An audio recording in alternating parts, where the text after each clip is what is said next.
আল্লাহ পাক এই ছোট সময়ের কসম এই জন্যই করেছেন।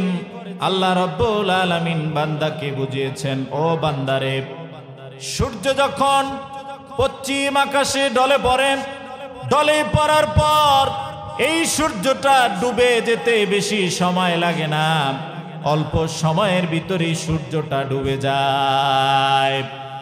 ও আমার বান্দারে, তেমন করে তোমার জীবন নামক যে সূর্য আমি আল্লাহ রাব্বুল আলামিন তোমাকে দান করেছি, তোমাকে দিয়েছি, ও বান্দারে, তোমার জীবন নামক সূর্যটাও ডলে যেতে সময় লাগবে না। আল্লাহু আকবার। ও বান্দা, তুমি মনে করতেছো অনেক লম্বা সময় নিয়ে তুমি এই দুনিয়ার জমিনে এসেছো। ও বান্দা, আমি তোমাকে অনেক হায়াত দান করব। ও বান্দা, আজ তুমি যুবক বয়সে ইবাদত করতে চাও না, তুমি মনে করতেছো একটু বুড়ো হলে আমি ইবাদত করা শুরু করব। ইসলামের প্রাথমিক যুগে হযরতে আবু বকর রাদিয়াল্লাহু তাআলা আনহুর সাথে কালাদা ইবনে উসাইদ কাফের ছিলেন। তার একটি ভালো রিলেশন ছিল, সম্পর্ক ছিল, একসাথে তারা ব্যবসা বাণিজ্য করতেন। কালাদা ইবনে উসাইদ আবু বকর রাদিয়াল্লাহু তাআলা আনহুর কাছে যাতায়াত করতেন, আসা যাওয়া করতেন। হযরতে আবু বকর রাদিয়াল্লাহু তাআলা আনহু ইসলাম গ্রহণ করলেন।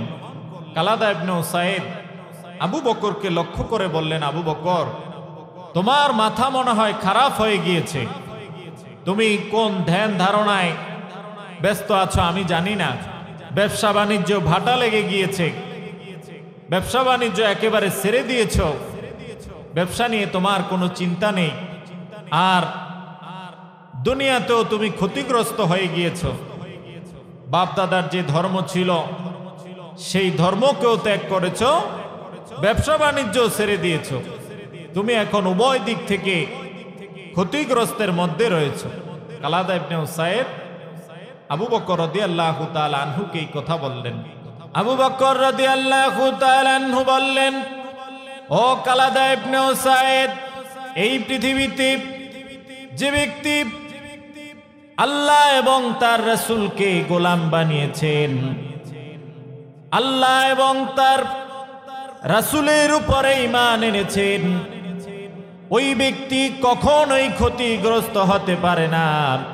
অবশ্যই অবশ্যই ওই ব্যক্তি সফল কাম। সুবহানাল্লাহ।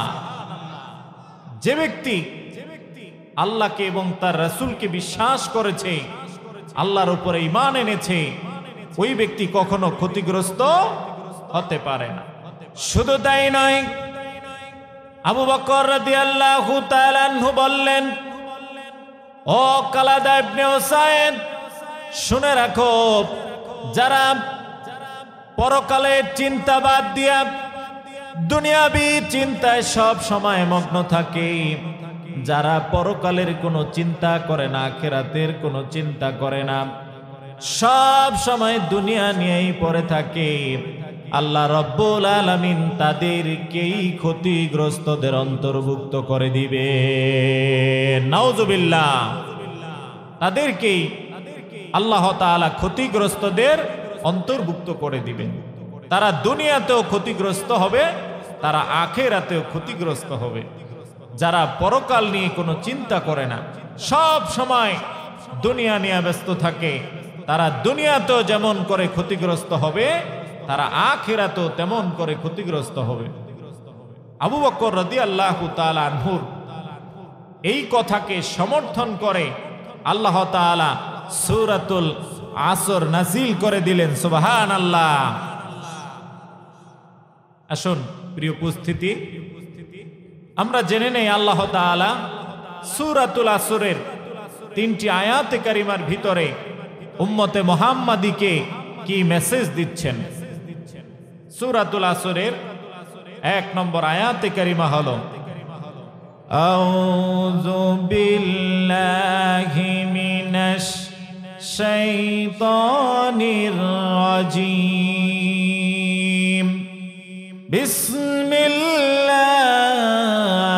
বিসমিল্লাহির রাহমানির রহিম। والعصر إن الإنسان لفي خسر إلا الذين آمنوا وعملوا الصالحات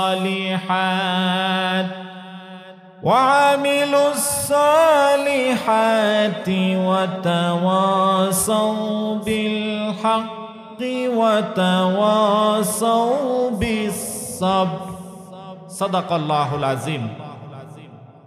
এক নম্বর আয়াতে কারিমা হলো ওয়াল আসর। এখানে ওয়াটা হচ্ছে ওয়ায়ে কসমিয়া। এই ওয়া দ্বারা শপথ বোঝানো হয়েছে। ওয়ায় হচ্ছে ওয়ায়ে কসমিয়া, যার অর্থ হচ্ছে কসম বা শপথ। পবিত্র কোরআনে আল্লাহ তাআলা অনেক কসম করেছেন। সূরাতুত তিনের ভিতরে আল্লাহ রাব্বুল আলামিন কসম করেছেন। আল্লাহ রাব্বুল আলামিন বলেন ওয়াত-তিন, তিন ফলের কসম, ওয়াজ-জাইতুন, জাইতুন ফলের কসম, ওয়াতুরি সিনিন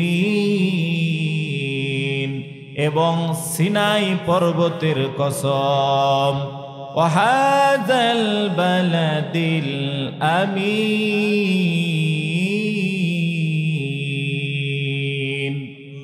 এবং এই পবিত্র নগরীর কসম। এভাবে আল্লাহ রাব্বুল আলামিন পবিত্র কোরআনে অসংখ্য অগণিত কসম করেছেন। যেই কসমের মতো আল্লাহ রাব্বুল আলামিন সূরাতুল আসরের ভিতর কসম করেছেন। সুবহানাল্লাহ। আসর, আসর শব্দের তাফসিরে জালালাইনের ভিতরে তার লেখক তিনটি অর্থ নিয়েছেন। একটি হচ্ছে আসর মানে হচ্ছে আদ-দাহরি,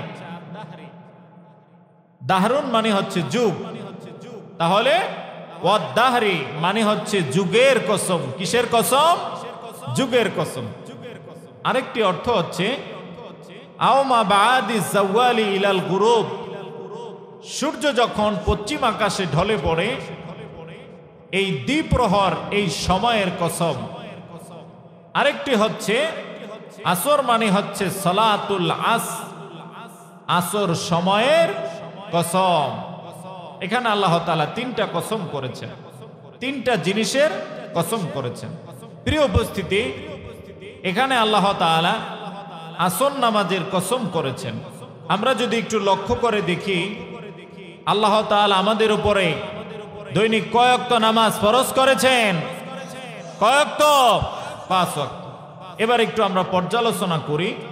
ফজর থেকে জোহর এই সময়টা মোটামুটি একটু লম্বা, জোহর থেকে আসর এই সময়টাও একটু লম্বা, মাগরিব থেকে এশা এই সময়টাও একটু লম্বা, এশা থেকে ফজর এই সময়টা আরো লম্বা।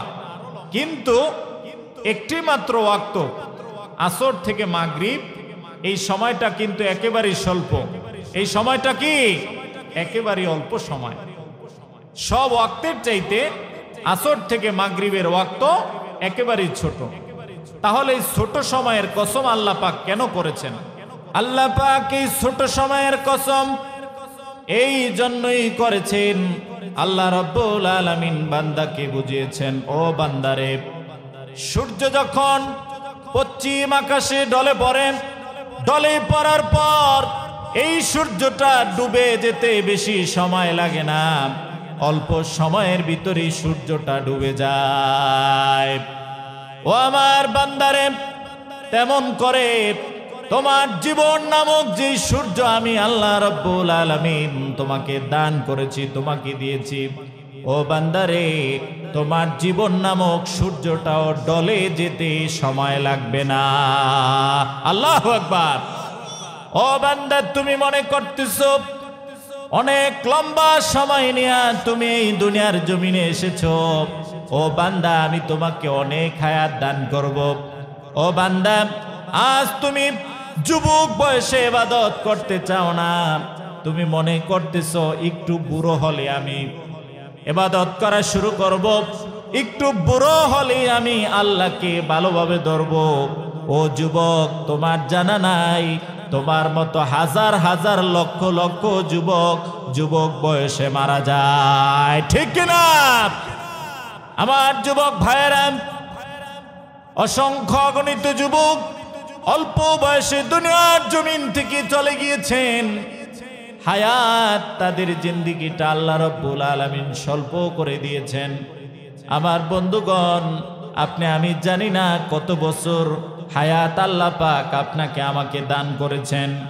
এই জন্য যারা মুমিন তারা সব সময় চিন্তা করবে প্রত্যেকটা সময় যেন তার মউত তাকে ডাক দেয়, ঠিক কিনা? যারা ঈমানদার তারা বিশ্বাস করবে প্রত্যেকটা সময় তাদেরকে মাউত ডাক দেয়, যে কোনো সময় তার মরণ আসতে পারে। এই জন্য যারা ঈমানদার মৃত্যুর জন্য তারা সব সময় অলওয়েজ প্রস্তুত থাকে। আল্লাহু আকবার। ঈমানদার মৃত্যুর জন্য প্রস্তুত থাকে, যে কোনো সময় তাদের ডাক এসে গেলে তাদের কোনো সমস্যা নাই। কিন্তু আমার যুবক ভাইরা, আজকে এই যে সুন্দর বাগিচা আপনারা সাজিয়েছেন, আয়োজন করেছেন, এই 2 দিন তাফসিরুল কোরআন মাহফিল হলে আপনারা নামাজ পড়বেন, আপনারা পাঞ্জাবি পায়জামা পরে চলবেন, কিন্তু মাহফিল শেষ, আপনাদের নামাজও শেষ, আপনাদের পাঞ্জাবিও শেষ, পায়জামাও শেষ, ঠিক কিনা? সব শেষ। যুবক ভাইয়েরা, কিসের ধোকায় আপনারা রয়েছেন? কোন রং তামাশায় আজকে আপনারা মত্ত রয়েছেন? যুবক, চক্ষুটা যখন তোমার বুঝে যাবে, আজকে যাদের জন্য জীবনটা তুমি বিলিয়ে দিচ্ছ, যাদের জন্য হারামকে হারাম মনে করো না, হালালকে হালাল মনে করো না, চক্ষু বুঝে দেখো, তোমাকে তারা ভুলে যেতে একটা দিনও সময় লাগবে না, ঠিক কিনা মুসলমান? আপনি যখন মারা যাবেন, কয়দিন কাঁদবে আপনার সন্তান, কয়দিন কাঁদবে আপনার স্ত্রী? একটা সময় দেখবেন তারা ভুলে যাবে। স্ত্রী অন্য পুরুষের সাথে বিবাহ বন্ধনে আবদ্ধ হবে, আপনার সন্তানগুলো দুনিয়া নিয়ে রং তামাশায় ব্যস্ত থাকবে। যেই সন্তানের জন্য আপনি ঘুম হারাম করে দিয়েছেন, যেই সন্তানের জন্য আপনার মাথার ঘাম পায়ে পড়েছে, যে স্ত্রীর জন্য আপনি এত কষ্ট করেছেন, একটু চোখ বুজে দেখেন, 2 দিন পরে তারা আর আপনার আপন থাকবে না। বাস্তবতা এরকম। আপনি কবরে এখন আপনাকে শোয়ানো হয় নাই, আপনি মরেছেন, এখন আপনি খাটে শুয়ে আছেন। আমরা অনেক সময় দেখি এমত অবস্থায় সন্তানগুলো বাবা মারা গেছে জমি নিয়ে, টাকা পয়সা নিয়ে তারা ভাগাভাগি করে, ঠিক কিনা? আপনারা শুনলে আশ্চর্য হয়ে যাবেন। জাহাঙ্গীরনগর ইউনিভার্সিটির একজন শিক্ষক ছিলেন, উনি অত্যন্ত দুঃখ করে একটি কথা বলেছেন, আমি আমার সন্তানগুলোকে মানুষ করিয়েছি, উচ্চ শিক্ষিত করেছি, আজকে তারা প্রতিষ্ঠিত, কিন্তু তারা আজকে প্রতিষ্ঠিত আর বৃদ্ধ বয়সে আমি জাহাঙ্গীরনগর ইউনিভার্সিটির টিচার, আমি আজকে রিটায়ার্ড, বৃদ্ধ বয়সে আমার ঠিকানা হচ্ছে বৃদ্ধাশ্রম। তার ঠিকানা কোথায়? বৃদ্ধাশ্রম। অথচ তিনি সন্তানগুলোকে প্রতিষ্ঠিত করেছেন, মানুষ করেছেন, অথচ শেষ বয়সে সন্তানগুলো বাবাকে তাদের ঘরে ঠাঁই দিল না, ঠাঁই হলো বৃদ্ধাশ্রমে। প্রিয় উপস্থিতি, আমার যুবক ভাইয়েরা, আপনারা হচ্ছেন ইসলামের আইডল। বিশ্বনবী যখনই কোনো ভাষণ দিয়েছেন, যুবকদেরকে লক্ষ্য করে বিশ্বনবী ভাষণ দিয়েছেন। যুবকেরাই হলো আগামী দিনের ভবিষ্যৎ, যুবকেরাই হলো আগামী দিনের বাংলাদেশের সিপাহী সালার, ঠিক কিনা মুসলমান? কিন্তু আজকে যুবকেরা দুনিয়ার রং তামাশায় মিশে, আজকে যুবকেরা দুনিয়ার রং তামাশায় মত্ত রয়েছে। আমার যুবক ভাইয়েরা, এখনো সময় আছে, মেহেরবানি করে আপনারা ইসলামের পথে আসেন। ইসলাম আপনাদেরকে ওয়েলকাম জানাচ্ছে, ডাকছে। ইসলাম আপনাদের পেলে ইসলাম আরো মহিমান্বিত হবে। ইসলাম আপনাদেরকে নিয়ে অনেক গর্ব করে। আল্লাহ তাআলা যুবক ভাইদেরকে ইসলামের সুশীতল ছায়া তলে আসার তৌফিক দান করে দিক বলি আমিন। এজন্য জীবনটা অত্যন্ত ছোট, এই জন্যে আল্লাহ তাআলা এখানে আসর নামাজের কসম করে বান্দাকে বুঝিয়েছেন, বান্দারে আসর নামাজটা যেরকম ছোট, এই সময়টা তোমার জীবন তরিটাও এরকম ছোট। সুতরাং এই স্বল্প সময়ে আমি আল্লাহ রাব্বুল আলামিন তোমাকে 4 দফা কর্মসূচি দিয়েছি। কয় দফা? 4 দফা। আল্লাহ তাআলা সেই কর্মসূচিগুলো সূরাতুল আসরের ভিতরে বর্ণনা করেছেন। সূরাতুল আসরের 2 নম্বর আয়াতে কারিমার ভিতরে ইরশাদ করেছেন, ইন্নাল ইনসানা লাফি খুস। আল্লাহ বলেন, নিশ্চয়ই এই দুনিয়ায় যত মানুষ রয়েছে সমস্ত মানুষেরা ক্ষতিগ্রস্তের মধ্যে রয়েছে। নাউজুবিল্লাহ। সমস্ত মানুষেরা ক্ষতিগ্রস্তদের মধ্যে রয়েছে। এটা আমাদের জন্য খুশির খবর না দুঃখের খবর? এটা আমাদের জন্য দুঃখের খবর। তবে আল্লাহ তাআলা খুশির খবর সামনে বলতেছেন যে সমস্ত মানুষ ক্ষতিগ্রস্তের মধ্যে রয়েছে, তবে 4 শ্রেণীর লোক এই পৃথিবীতে তারা সফল কাম, তারা ক্ষতিগ্রস্তদের মধ্য নয়, বরং আমি আল্লাহ রাব্বুল আলামিন তাদেরকে সফল কামদের অন্তর্ভুক্ত করেছি। সুবহানাল্লাহ। সে 4 শ্রেণী কারা আমরা শুনতে চাই? কারা কারা শুনতে চাই? নারে তাকবীর। আল্লাহ তাআলা যে 4 শ্রেণীর লোক ক্ষতিগ্রস্তদের অন্তর্ভুক্ত না, আপনি ওই 4 শ্রেণীর আমাদেরকে অন্তর্ভুক্ত করে দেন। সকলে বলে আমিন। 1 নম্বরে হচ্ছে আল্লাযীনা আমানু, যারা ঈমান এনেছে। যারা কি করেছে? ঈমান এনেছে। যারা আল্লাহর প্রতি ঈমান এনেছে তারা ক্ষতিগ্রস্তদের অন্তর্ভুক্ত নয়। আর যারা আল্লাহর প্রতি ঈমান আনে নাই তারা অবশ্যই অবশ্যই ক্ষতিগ্রস্তদের অন্তর্ভুক্ত। প্রিয় উপস্থিতি, 1 নম্বর শর্ত হচ্ছে আপনাকে ঈমানদার হতে হবে। আমরা তো এখানে বাহ্যিক দৃষ্টিকোণ থেকে সবাই ঈমানদার, কেননা যে ব্যক্তি সাক্ষ্য দেয় লা ইলাহা ইল্লাল্লাহু মুহাম্মাদুর রাসূলুল্লাহ সাল্লাল্লাহু আলাইহি ওয়াসাল্লাম, এই কালেমার যারা সাক্ষ্য দেবে সবাই ঈমানদার। সুবহানাল্লাহ। তবে আল্লাহর কাছে এই ঈমানদারের কোনো দাম, আল্লাহর কাছে প্রকৃত ঈমানদারের দাম রয়েছে। এই সস্তা ঈমান যারা কালেমা পড়ে ঈমান এনেছেন, এই সস্তা ঈমানদারদের আল্লাহর কাছে কোনো মূল্য নাই। নাউজুবিল্লাহ। আপনি যদি ঈমানদার হিসাবে আল্লাহর কাছে গ্রহণযোগ্য হতে চান, তাহলে আপনাকে প্রকৃত ঈমানদার হতে হবে। আমার বন্ধুগণ, আজকে আপনি আমি ঈমান এনেছি, আপনার আমার ঈমানটা এতটাই সহজ। আপনার আমার ঈমানটা আজকে কচু পাতার পানির মতো, একবার বাম দিকে পড়ে একবার ডান দিকে পড়ে। আপনারা শুনলে আশ্চর্য হয়ে যাবেন। যদি আমাদের ভোলাতে এই প্রবণতাটা নেই, টাঙ্গাইলে খ্রিস্টান ইহুদিদের একটি মিশন রয়েছে। তাদের কাজ হচ্ছে তারা মুসলমানদের বাড়িতে বাড়িতে গিয়ে মুসলমানদেরকে, ঈমানদারদেরকে অর্থের প্রলোভন দেখায়, টাকার প্রলোভন দেখায়, নারীর প্রলোভন দেখায়। বাহিরে নিয়ে যাবে তারা, এই প্রলোভন দেখায়, দেখিয়ে তারা বলে তোমরা যদি তোমাদের ঈমানটা ছেড়ে দিয়ে ইহুদি এবং খ্রিস্টান ধর্মে ধর্মান্তরিত হও, তাহলে তোমাদেরকে অর্থ দেওয়া হবে, টাকা দেওয়া হবে, গাড়ি দেওয়া হবে, বাড়ি দেওয়া হবে। এই প্রস্তাব তারা দেয়। যারা দুর্বল ঈমানদার তারা অর্থের লোভে পড়ে, সম্পদের লোভে পড়ে, তারা তখন ধর্মান্তরিত হয়ে যায়। নাউজুবিল্লাহ। অথচ সাহাবাই কেরাম যুগে যুগে আম্বিয়া আলাইহিস সালাতু ওয়াস সালাম এই ঈমানের জন্য তারা কত কষ্টের, কত নির্যাতনের তারা শিকার হয়েছে। তাদের ঈমানটা কষ্টি পাথর দিয়ে ধোলাই করা ছিল। জীবন চলে গেছে, সন্তান চলে গেছে, স্ত্রী চলে গেছে, সম্পদ চলে গেছে, মাগার ঈমান তারা ছাড়ে নাই। আল্লাহু আকবার।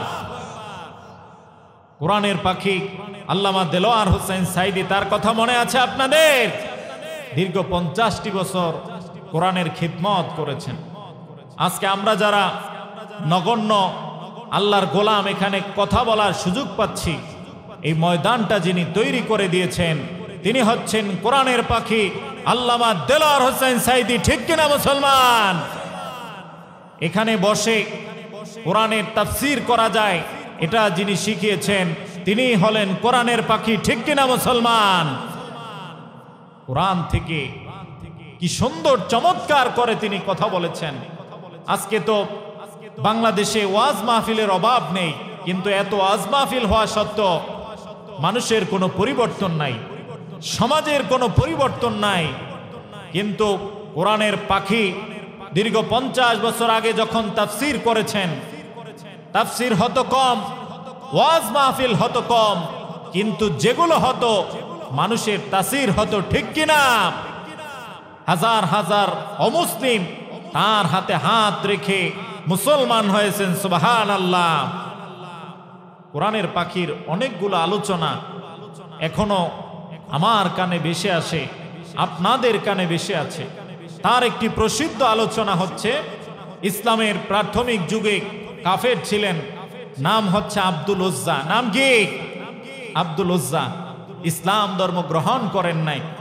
চাচার কাছে গেলেন, চাচাকে গিয়ে বললেন, চাচা ইসলাম সম্পর্কে আপনার ধারণা কি? চাচা বললেন, ভাতিজা যতটুকু আমি জেনেছি ইসলাম তো আল্লাহর পক্ষ থেকে সঠিক ধর্ম। সুবহানাল্লাহ। ভাতিজা বললেন, চাচা মুহাম্মদ সাল্লাল্লাহু আলাইহি ওয়াসাল্লাম সম্পর্কে আপনার ধারণা কি?